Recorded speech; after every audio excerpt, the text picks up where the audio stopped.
vamos dar início a mais uma atividade da entidade Aterfase, e a proposta de hoje é falar sobre segurança alimentar e nutricional, né? Nutrição, saúde e punks, com a nossa convidada, Joelma Cunha, pelo projeto, né, Bahia Produtiva, onde a gente está nessa etapa emergencial. Eu vou passar a palavra para a Joelma agora. Bom dia a todas e todos novamente, né? É sempre um prazer poder compartilhar e aprender com vocês. Eu confesso que, assim, desse momento todo da pandemia, fazer essas videoconferências é a parte mais legal. A gente distrai a cabeça, né? A gente hoje vai apresentar a segunda aula do bloco de cartilhas que a Cá lançou no programa Bahia Produtiva, né? Foram 5 cartilhas do programa Segurança Alimentar e Nutricional. Na aula passada, nós apresentamos as receitas da biodiversidade, foram 2 cartilhas. Hoje nós vamos apresentar 3 cartilhas, Nutrição e Saúde, e volume 1 e volume 2 sobre as plantas alimentícias não convencionais. E aí, o compromisso de vocês é reproduzir depois esse material. A gente vai mandar em PDF para vocês encaminhar para os dirigentes, para os agricultores e as agricultoras, e sempre que possível fazer o diálogo sobre essas receitas, sobre esses ingredientes, né, essas plantas, para que seja incluído, né, no dia a dia. Eu sei que muitas agricultoras já utilizam, né, as plantas comestíveis não convencional, mas a gente viu pelo diagnóstico, né, que vocês apresentaram, a Roseli, inclusive, apresentou na aula passada uma preocupação muito grande. Só 25% das pessoas, né, consumia o que produzia. Então, a ideia da gente estar compartilhando esse momento, né, das cartilhas do programa de alimentação saudável é que vocês possam estar tentando, é aquilo que eu disse antes, fazer a nossa parte, né, levar o conhecimento, levar a informação e tentar sensibilizar as agricultoras e os agricultores para que eles melhorem, né, a sua alimentação, eles melhorem a sua produção, né, que façam o autoconsumo da sua produção. Nutrição e Saúde é o exemplar 1 do bloco, né, de 5 cartilhas do Programa de Segurança Alimentar e Nutricional do Bahia Produtiva. Nessa cartilha a gente vai falar a apresentação, vai falar dos nutrientes e fitoquímicos, das vitaminas, da vitamina A e do beta-caroteno, do ácido fólico, da vitamina C, dos minerais, do cálcio, do magnésio, do ferro, dos macronutrientes, que aí é um composto, dos carboidratos, das proteínas, das gorduras, dos agrotóxicos e efeitos da saúde, do aproveitamento total dos alimentos, que é uma tendência mundial, né? A gastronomia está trabalhando muito isso. Então, a gente já tinha essa prática, né? Muitos das agricultoras, dos agricultores, eu me lembro quando eu morava na zona rural, a gente já tinha essa prática de aproveitar ao máximo, né, das frutas, das verduras, a casca, as folhas, mas agora está mais evidente isso, né? Nessa questão do consumo consciente, da valorização dos ingredientes e do aproveitamento mesmo. Porque às vezes o que você joga fora é a parte principal do ingrediente, né? É uma questão cultural também, nosso, né? E folhas de batata doce, semente de abóbora, folhas de beterraba, casca de abacaxi, folhas de cenoura, casca de tangerina. Aqui uma foto lindíssima, né? De um mix de ingredientes. Esta publicação é o resultado da parceria da CAR, por meio do projeto Bahia Produtiva, com a VIP, Centro de Nutrição Funcional, como parte da estratégia do Programa de Ações da Segurança Alimentar e Nutricional. Micronutrientes e fitoquímicos. Vitaminas e minerais são conhecidos como micronutrientes, justamente por substâncias antioxidantes, chamadas de fitoquímicos. São super importantes em várias ações que acontecem no organismo, né? As vitaminas e minerais melhoram a saúde e a reduzir o risco de doenças. Aqui tem uma folha de chique-chique. E eu costumo dizer uma frase que a gente é o que a gente come, né? Pessoas que têm uma alimentação rica em nutrientes e fitoquímicos dificilmente adoecem. E aí eu já ouvi vários relatos de agricultoras. Uma vez eu estava fazendo o cadastro do grupo de mulheres, né? E eu vi um relato da agricultora dizendo que ela já trabalhava com um controlezinho das despesas. E aí ela disse que quando fez o balanço no final do ano, ela tinha gastado, tipo assim, R$ 20 de remédio. E aí ela citou que tinha sido um antitérmico, um remédio para febre, porque ela disse, como a gente come muito bem, a gente come tudo que a gente produz, a gente tenta, né, produzir bastante itens, a gente não adoece. Eu fiquei assim, sabe, muito impactada com aquilo, né? Que a gente é o que a gente come, realmente, né? E assim, pelo menos nos últimos anos, a gente tem comido muito mal. A gente que eu falo no geral, a população no geral, né? E muita coisa a gente tem no quintal, tem dentro de casa e não valoriza, né? Então, eu acho que reforçando a importância de nós, tanto a fase, os educadores da fase, como vocês, os agentes, de estar levando essas informações para os agricultores, que a maioria às vezes já sabe, já conhece, mas não valoriza tanto, né? Da importância de comer o que produz, de ter um quintal diversificado, né? Mesmo numa área pequena, a gente sabe que é possível, né?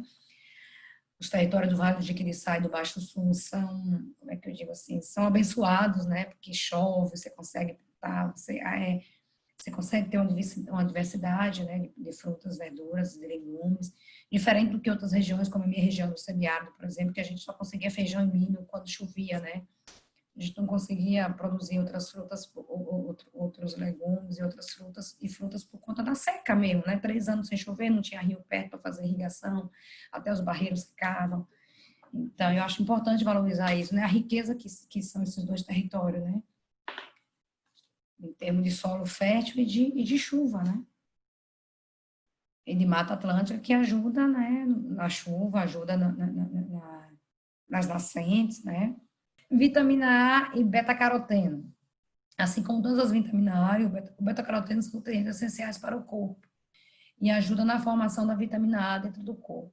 A vitamina A vem da ingestão de alimentos de origem animal, de frutas e legumes. Comer alimentos ricos em beta-caroteno ajuda a fortalecer a defesa do nosso corpo, proteger a pele, além de contribuir com a formação dos dentes, auxiliar no crescimento e melhoria da visão. Então, eu sempre ouvi dizer, né? Cenoura é bom para as vistas, né? Então, a cenoura é um alimento rico em beta-caroteno. A manga eu não sabia. E ovos, né? Então, 3 alimentos, assim, de fácil acesso, né?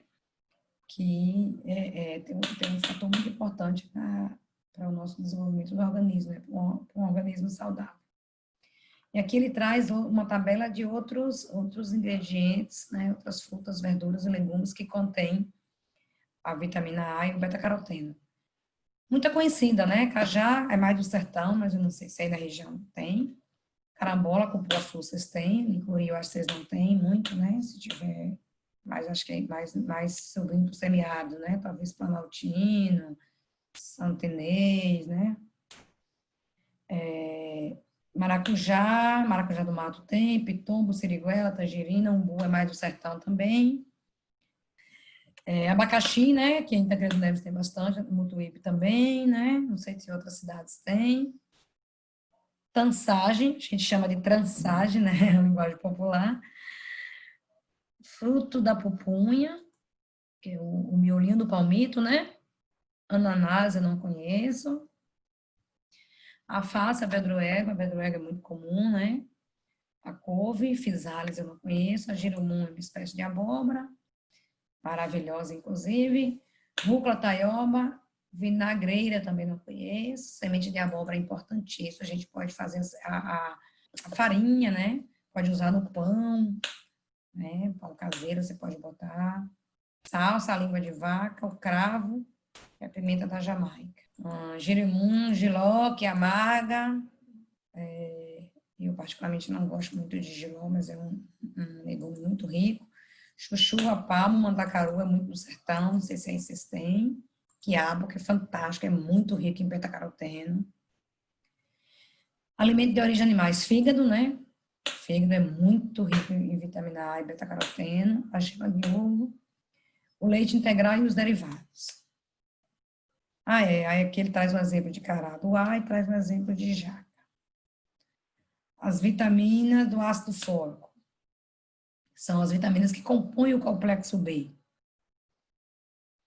E para pessoal que tem anemia, né, até pessoas que teve suspeita de leucemia, curou, recuperou a base do complexo B. Então, o complexo B é muito importante para o desenvolvimento dos glóbulos brancos, né? Pessoas que têm deficiência de ácido fólico geralmente desenvolvem mais glóbulos brancos do que glóbulos vermelhos, e dá anemia. Em geral, o ácido fólico se encontra nas folhas verdes escuras, né? No fígado também se encontra, nas legumes também escuros, se encontra ácido fólico. Mais fácil falar complexo B, né? Porque às vezes essa palavra ácido fólico a gente esquece, mas o complexo B é mais comum, né? Então, tem no abacate, tem no caju, tem na carambola, tem na araruta, tem no inhame, tem no coentro, tem no ora pronobis, tem no fígado, tem no ovo cozido, tem na carne bovina, tem na carne branca, tem no peixe sardinha, no atum. E aí eu não sei quem participou da aula passada se lembra que eu falei, né, que o ingrediente ele é bom, mas ele pode se tornar ruim dependendo do tipo de preparo e da cocção, né? Então o ovo ele é muito bom se eu faço ele cozido, se eu faço ele em pochê, né, instalado na água. Mas se eu faço ele na gordura, principalmente se eu deixar ele endurecer bastante, que é o que a gente recomenda o ovo não com a gema muito mole, ele vai passar a ser um alimento ruim, porque o óleo satura, né? É comum a gente fazer, eu já vi, é comum fazer na manteiga, deixa a manteiga derreter, ela começa a ficar escurinha para depois botar o ovo dentro. Aí você já contaminou o seu ovo, porque essa manteiga ela já saturou. Então, se vai fazer na manteiga, ideal é bota a manteiga e já bota o ovo junto, tá? Se vai fazer no óleo, a mesma coisa, bota, porque ele vai esquentando a manteiga, vai derretendo a manteiga e o ovo já vai fazendo o processo de fritura, tá? Se você deixa a manteiga derreter ou o óleo esquentar e bota o ovo dentro, essa gordura vai ficar saturada. Aí seu ovo, que é um alimento saudável, ele vai passar a ser um alimento ruim, tá? Então tem muito cuidado no preparo do ovo. De preferência, pochê na água e cozido. Mas, e se for fazer frito, tomar esses cuidados. Mesma coisa para o peixe, se puder fazer grelhado, um pouquinho de azeite, o mínimo de gordura possível, grelhado, né? Se não quiser cozido, né? A gente sabe que a gordura prejudica muito, né, o organismo da gente. A gordura saturada, né, a gordura frita. As vitaminas C é muito importante. Eu viro e mexo, quando eu faço exame, eu estou com dificuldade de vitamina C. Porque eu tenho muita dificuldade, né, de comer frutas e verduras. Eu tento, né, tenho tentado melhorar bastante, mas recentemente deu dificuldade de vitamina C. Aí eu fiz assim, como remédio mesmo, né? Acerola e suco de laranja 2 semanas seguidas, todos os dias. Acerola, aí eu botava laranja com beterraba e um pouquinho de mel. Aí, um mês depois eu fiz, a vitamina C já tinha estagnado, eu já estava num índice bom. Então, eu nem precisei repor com remédio. E aí, pessoas que ficam muito gripadas, tem gente que vive gripada. Pode ser de um processo alérgico, mas pode ser da deficiência de vitamina C, né? O vírus da gripe, o H1N1, ele se manifesta muito, né, com a falta de vitamina C. É tanto que agora, com essa coisa da pandemia, se orienta muito, né, a reposição de vitamina B, vitamina D e vitamina C, né? Que aí fortalece a imunidade. Aí tem pessoas que até pega o vírus e não tem sintomas, né? Provavelmente é uma pessoa que está com o organismo bastante fortalecido, né? O sistema imunológico fortalecido com esses tipos de vitamina. Então, a vitamina C ela é encontrada em diversos tipos, né, de alimentos. Nas frutas, nas hortaliças, nos legumes. Então, você tem no acará, na acerola, na goiaba, no caju, no cajuí, na pitomba, manga, carambola, laranja, jatobá, abiú, eu não conheço, tangerina, no rambutã, que é muito comum aí, né? Às vezes se perde, eu vejo, né? Às vezes se perde no rambutã aí na região, né? Que não dá conta do consumo e de vender. Então, de repente, se puder fazer a polpa, congelar, né? Para não perder.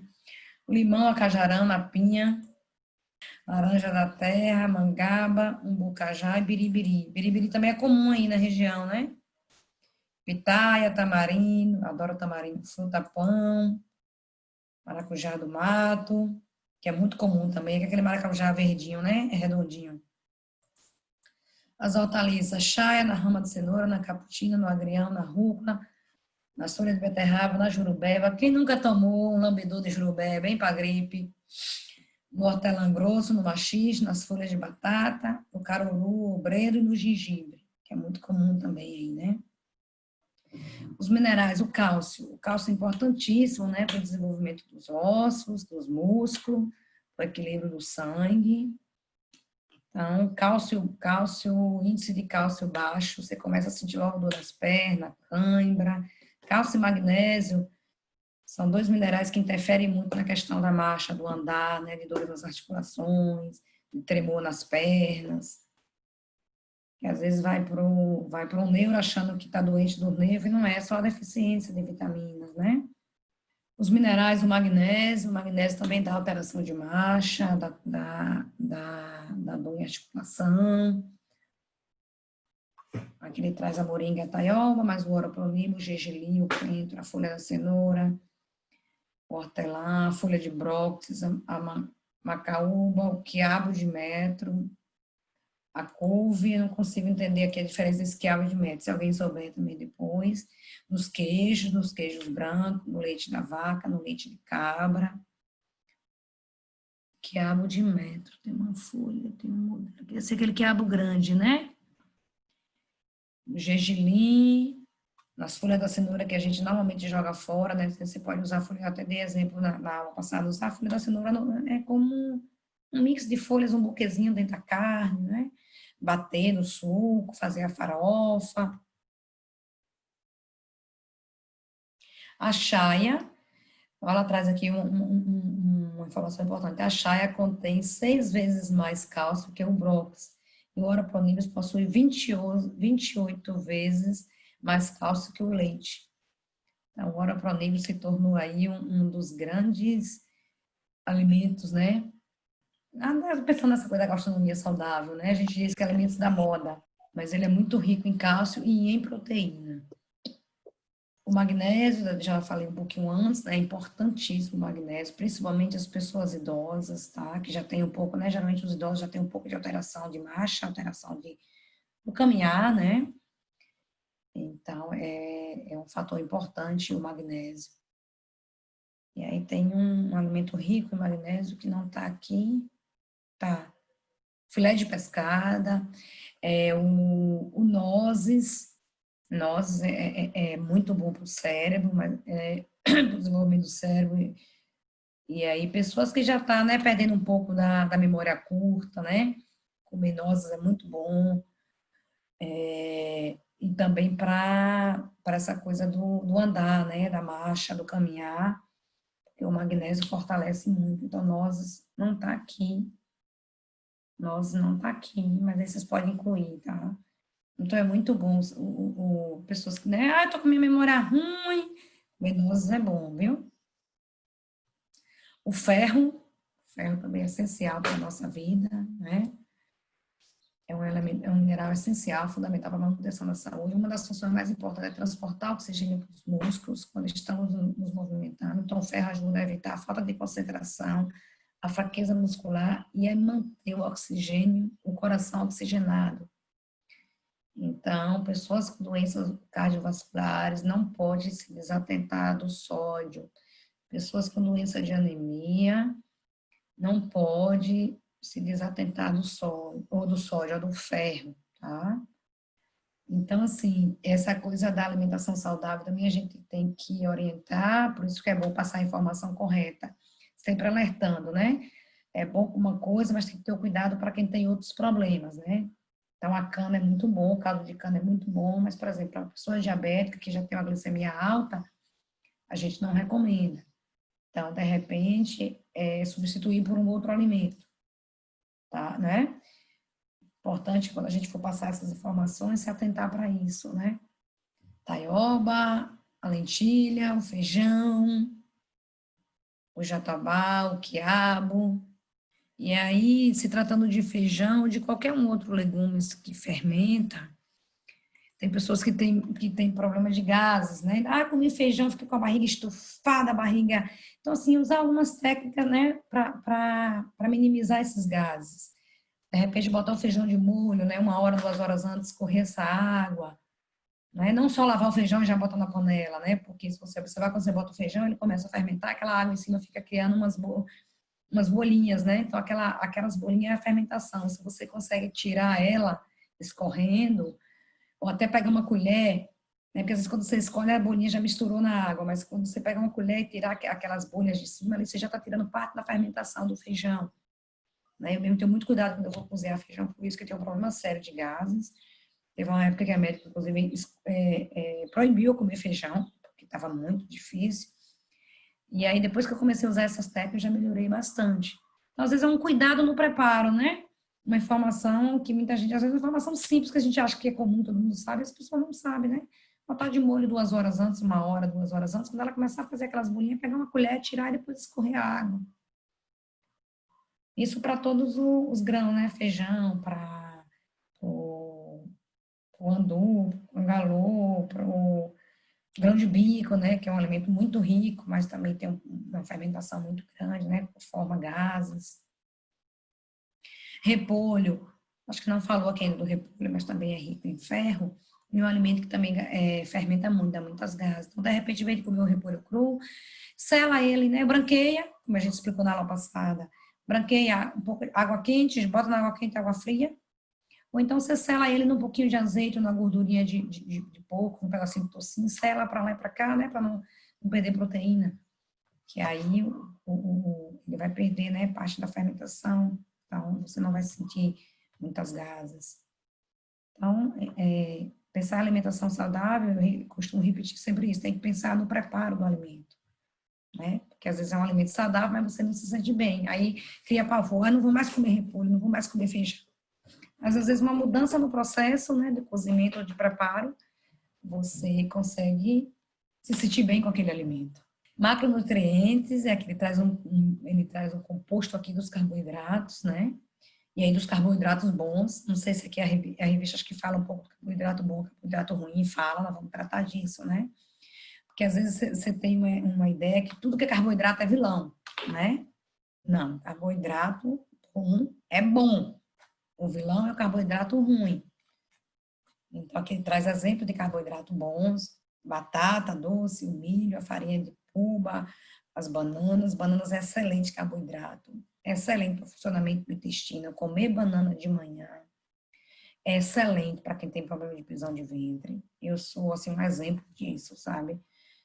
Eu vivi à base de remédio, à base de remédio, à base de remédio. Depois que eu comecei a introduzir a biomassa da banana verde na minha alimentação e comer a banana de manhã, eu posso dizer que eu estou curada da minha doença de prisão de ventre. No meu caso, era doença mesmo. Eu cheguei a ter problemas sérios, sabe, de sangramento. E graças a Deus, hoje eu estou bem, bem mesmo.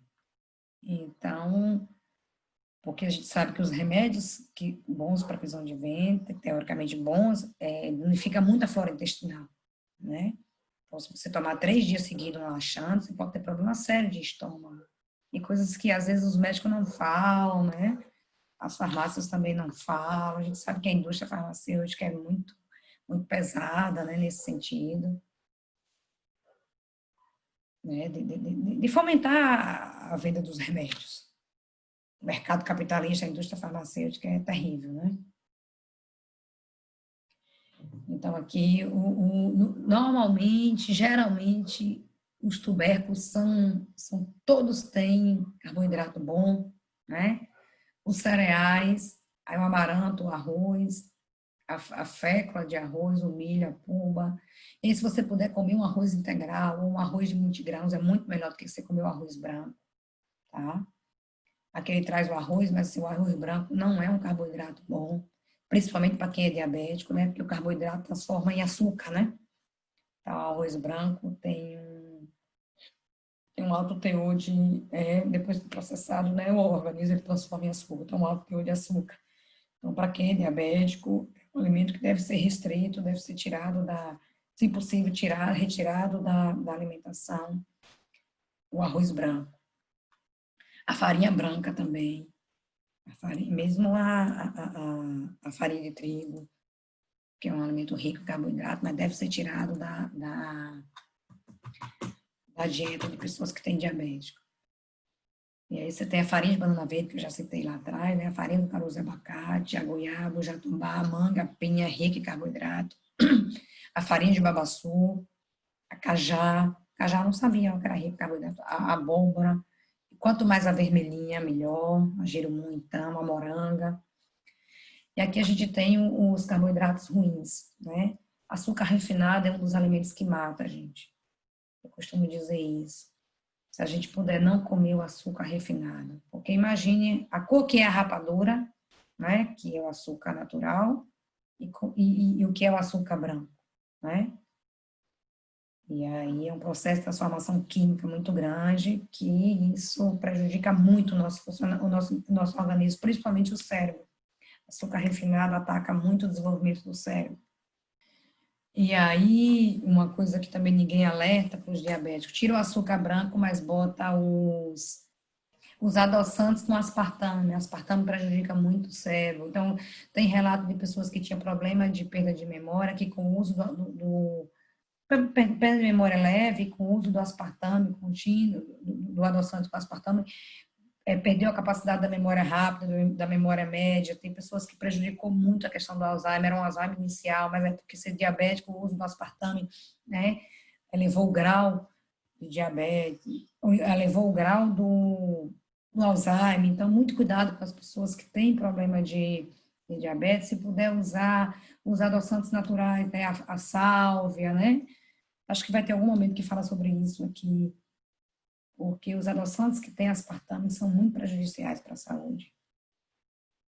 Os sucos artificiais, o suco em pó, os refrigerantes, né, que tem muito carboidrato. Uma latinha de refrigerante tem 4 colheres de açúcar branco, né, leite condensado, os pastéis, que aí os pastéis têm a farinha, geralmente os pastéis é de farinha de trigo branca, mas também a questão da fritura, né, que é um carboidrato ruim, a gordura saturada. Salgadinhos de pacote, Ave Maria, veneno puro.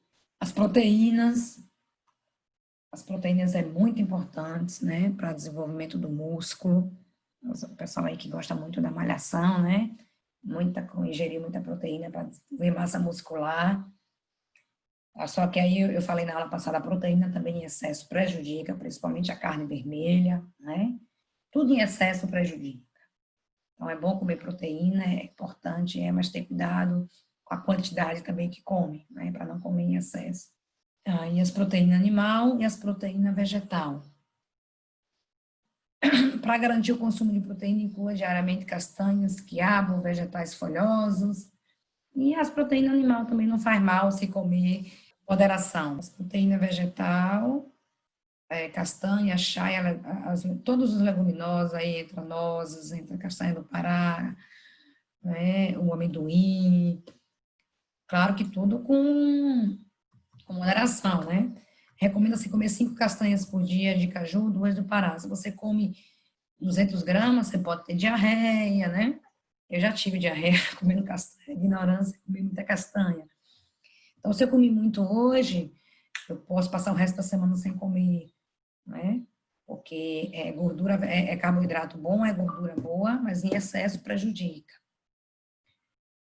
A carne vermelha, a carne de carneiro, as vísceras, principalmente fígado, né? Os mariscos, codorna, camarão, frango, galinha caipira, né? Peixes, sardinha, que é peixe bom, rico em ômega 3 em proteína. As gorduras saudáveis, né? Que são os lipídios, são importantes para manter a saúde das nossas células, garantindo que elas recebam nutrientes de forma adequada, são essenciais na formação dos hormônios. Os hormônios são responsáveis por regular todo o funcionamento do corpo. Existem gorduras que não são muito boas, como aquelas presentes nos alimentos vegetais. E outros, ou que são muito boas nos vegetais, e outras que não são muito boas, as gorduras animal. Então, a gordurinha da picanha, a gente gosta, né? É boa, mas assim, tenta comer pouquinho, tenta comer menos, porque não é uma gordura boa, né? O licuri, o abacate, a semente de abóbora, são exemplos de gordura boa. Linguiça é gordura ruim, a mortadela é um dos alimentos que mata, né? os sorvetes com gordura hidrogenada, se for sorvete natural, que você faz na sua casa, que usa um emulsificante para dar a liga, não tem problema. Mas os sorvetes, principalmente os sorvetes industrializados, que tem muita gordura trans e muita gordura saturada. Aquele queijo maravilhoso que todo mundo gosta de comer, o queijo cuia, né? É uma gordura muito ruim, tá? E principalmente aquele corante de fora, aquele corante rosinha escuro, né? Aquele rosa bem...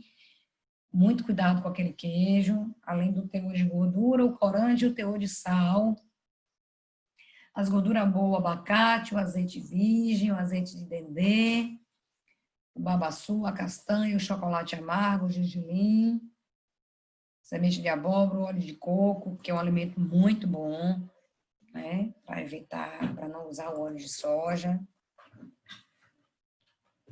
O nibs de cacau, o óleo de pequi, o óleo de buriti. Quem já ouviu falar de agrotóxico, hein? Traduzindo veneno. Então, a gente pede que vocês trabalhem bastante isso, essa questão do uso do... Chamam de defensivo, não é só uso defensivo, tudo é veneno. Claro que um tem os efeitos mais terríveis, tem outro que tem os efeitos menos ruins, mas tudo é veneno, né? Então, se puder não usar, o ideal é que a gente consiga conscientizar os agricultores que a gente assessora que não usem. Ah, mas não é veneno, é só aquilo que derruba o cravo. E é o quê? Né? Bota um negócio lá, pulveriza, o pobrezinho do cravo cai todinho. E não é veneno, e é o quê?